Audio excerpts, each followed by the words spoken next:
reviewing the Basin Plan in 2026, and we've begun that journey already. 2 years ago, we released a summary of the key themes that we'll be exploring during the course of the review. And then 1 year later, we released a roadmap that outlined for stakeholders when the major pieces of work will be released in the lead up to the review. And then in the middle of this year, in June, we will be releasing our early insights paper, and that will be giving all of our stakeholders an insight into the early thinking that the Authority Board has on some of the main issues that we've been talking about in the lead up. And that will then enable our stakeholders to identify the issues that we're considering that most concern them and to engage with us. And it will also give us a tool to engage with various stakeholders and follow up specific issues with them.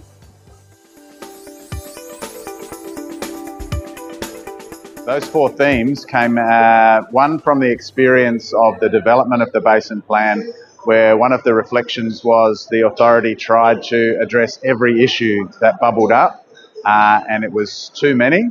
And so there's a review every 10 years. And so the Authority did a lot of work reflecting on submissions that had been made to it on various other inquiries, but also on the meetings that they'd been having with stakeholders to identify those as 4 broad themes under which the most important issues are at the moment. So how we manage better in a changing climate, our resources is a key issue.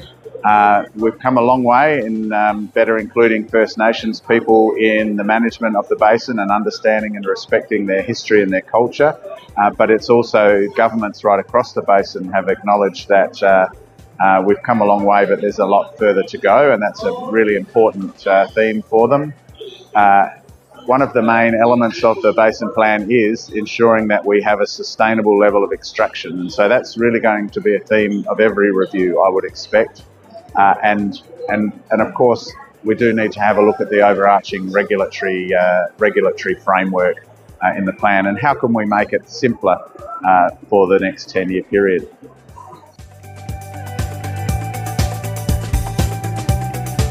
So at the basin level, the Murray-Darling Basin Authority sets sustainable diversion limits for the 28 surface water catchments of the basin. So the basin covers 1 million square kilometres, and the surface water is divided into 28 catchments.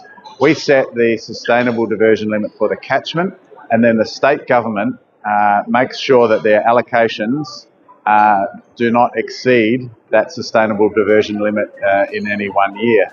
And so they have models and they have metering, and so they allocate the water. The existence of entitlements and allocations has meant that the movement of water and the applying of water to its highest value use is made much more easily and more efficiently.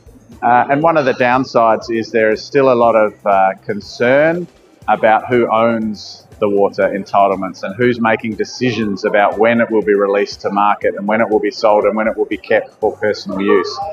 No one really invests in water who isn't a farmer if they don't want to make money and sell it. So no one is necessarily hoarding the water, but there's still a lack of transparency in some people's view, and we can do better in that.